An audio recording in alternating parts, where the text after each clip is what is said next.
Hello, I'm Emma from English. English in the workplace, at work, in the office. Knowing the idioms, phrasal verbs, and unique vocabulary that's used in these professional contexts is so important. I'll admit that there is a lot to learn there, but today I want to focus on some really common, very useful expressions that you'll hear often at work and in these professional contexts. At the office, with your colleagues, with your boss, with your clients, your customers, in interviews, speaking exams, with your teacher or your university professor. If you haven't already noticed, you'll soon realize that the office is where idioms and English expressions go wild. At times it feels like people only speak using idioms and slang.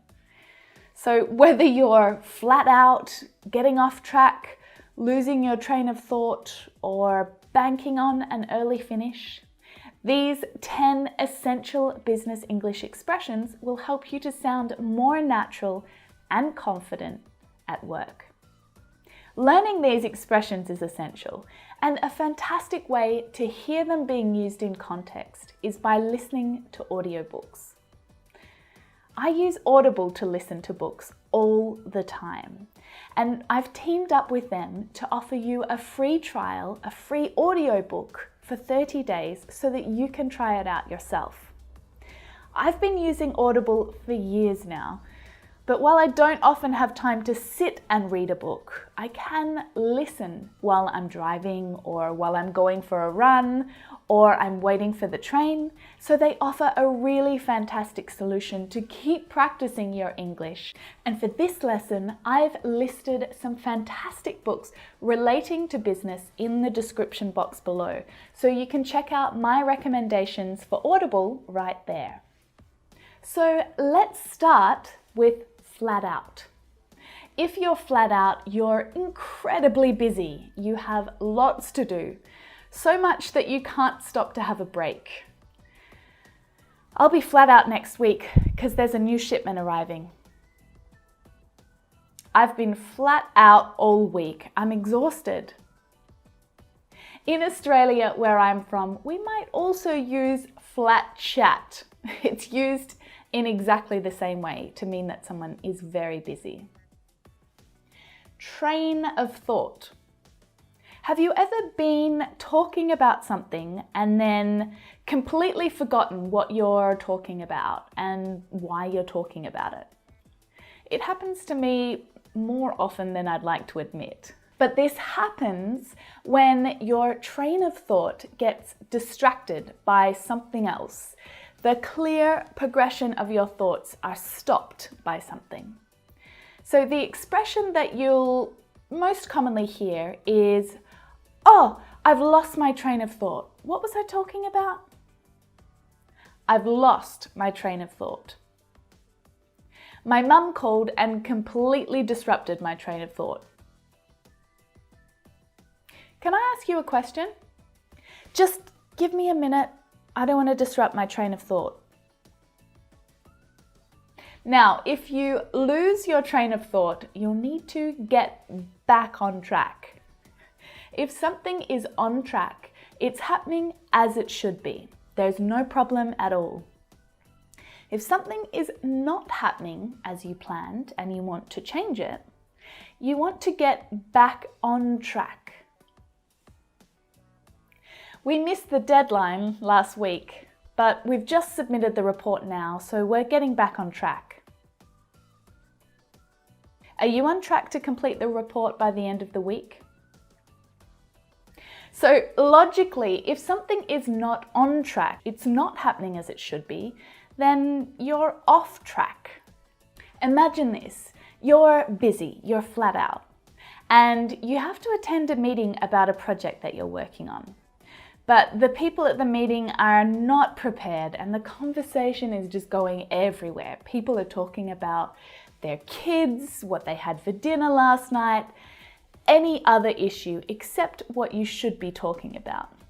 So you decide to interrupt the conversation and say, "We're getting off track here, guys. We've only got 10 more minutes left and we need to confirm the marketing budget."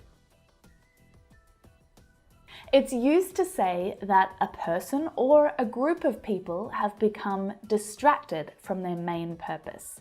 They've lost their focus. That's just like my Aunt Mary, actually. She does it all the time. She lives on her own, which is probably why. But her house is beautiful and she's got the dogs to keep her company. Oh, sorry, I'm getting off track. Here are a few more examples. It's difficult to stay on track with so many disruptions. Perhaps we should move to the conference room. I don't want to get off track, but we can all agree that the new marketing manager is difficult to get along with. We should have completed the work by now, but the team got off track with some technical issues. This idiom also has a literal meaning: to get lost or lose your direction, to literally get off the track. And here, a track means a path or a road. So if you're off the track, you're not on the road, on the path that you need to be on. To bank on.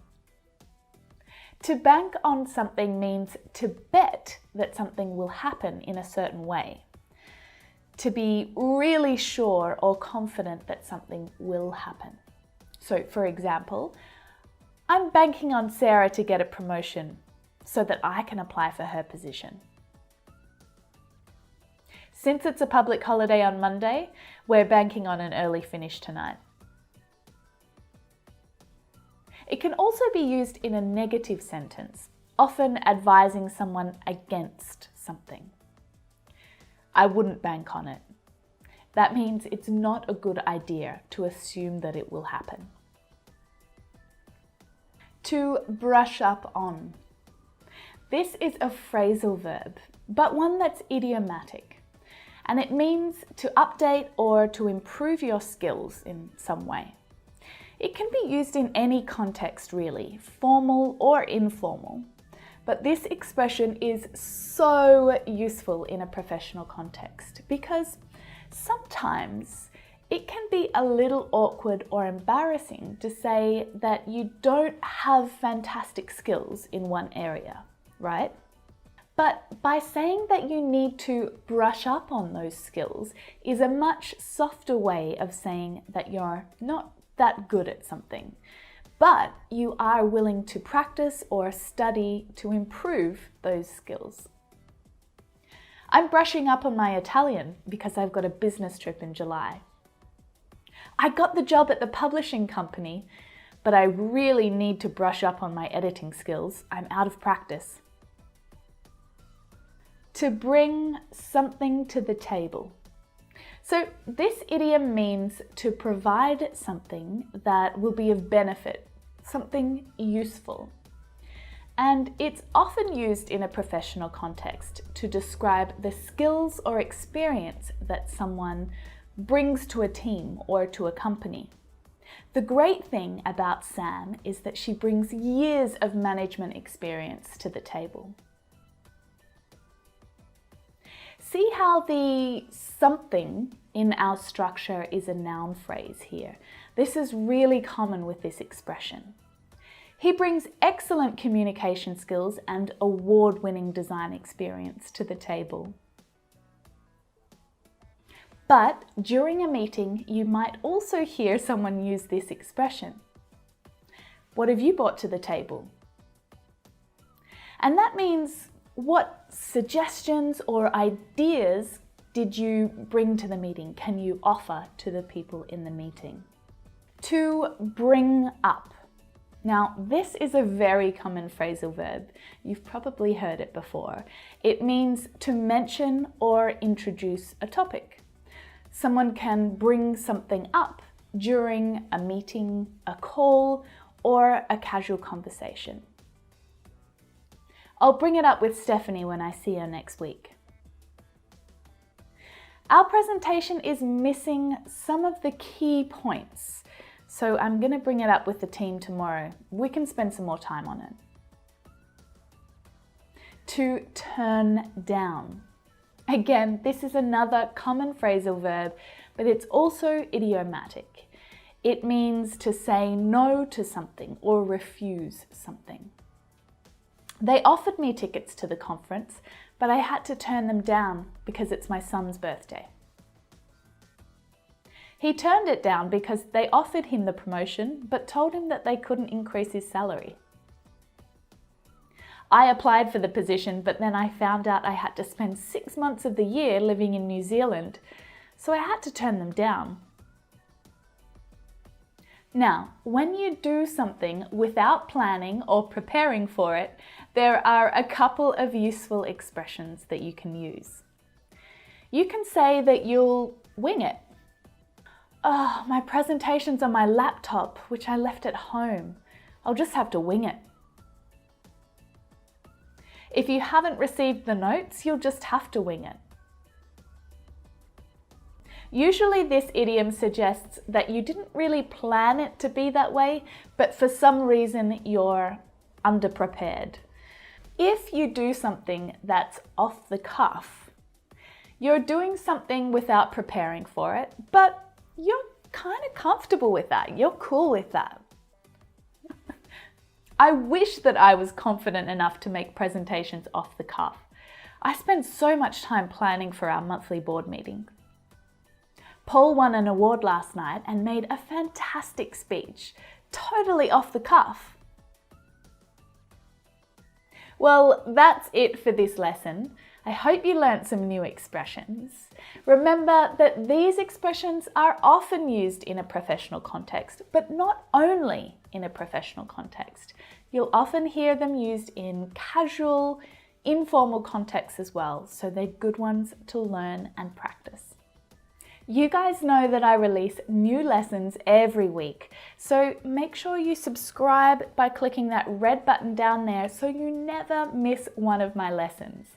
There are plenty of other video lessons right here on the English YouTube channel for you to check out, like this playlist here of English idioms and this one right here.